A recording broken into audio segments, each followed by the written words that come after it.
Hello, I'm Denise Hartzaw. I'm a member of the Bylaws Committee, and I'm here to talk you through the proposed Article 9, which has to do with the minister. Just a second, and I will share my screen. Go. Okay. So first, just an overview of the resources available to learn more about the proposed bylaws.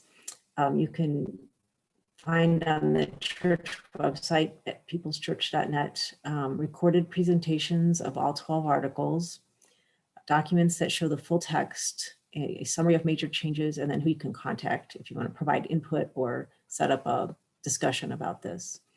The idea is to read the documents or watch the recordings before you attend a live listening session or have a one-on-one conversation with a bylaws committee member. So here are the highlights of Article 9. The search process for a minister will follow board policy with consultation from the UUA, the Unitarian Universalist Association. The process is not detailed in the article. Initial compensation and articles of understanding are negotiated by the appropriate committees, not the congregation. Voting to call a minister requires 80% of votes cast by a minimum of 40% of all members of the church. So here is the actual wording of Article 9.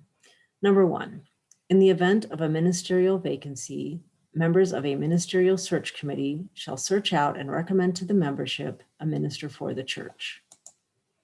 1A, this committee shall be formed per board policy in consultation with the UUA, the Unitarian Universalist Association. 1B, these procedures will apply also in the event of a search for co-ministers.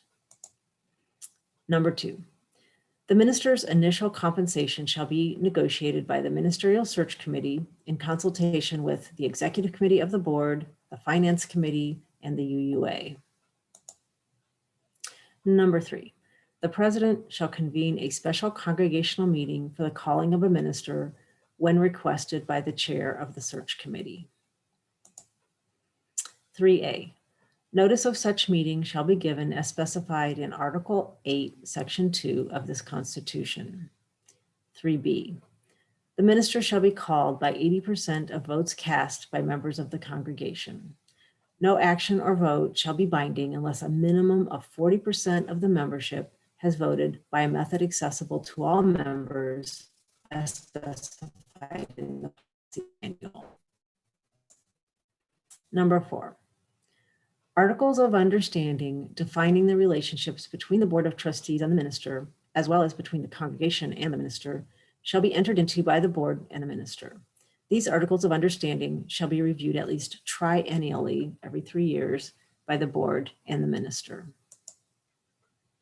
Number 5, the minister may be dismissed by a simple majority of votes cast by the members of the congregation. No action or vote shall be binding unless a minimum of 40% of the membership has voted by a method accessible to all members as specified in the policy manual. So that is the text of Article 9 as proposed. So what you can do next is you can watch recordings about the other articles, you can read the proposed bylaws until you gain as much understanding as you wish to. You're welcome to participate in any or all interactive processes to ask a question, give feedback, or to arrange for a conversation. We will have listening sessions. You can set up a one-to-one conversation with a committee member, or you can email bylaws@peopleschurch.net just to provide any kind of input or to ask a question. Thank you very much for watching.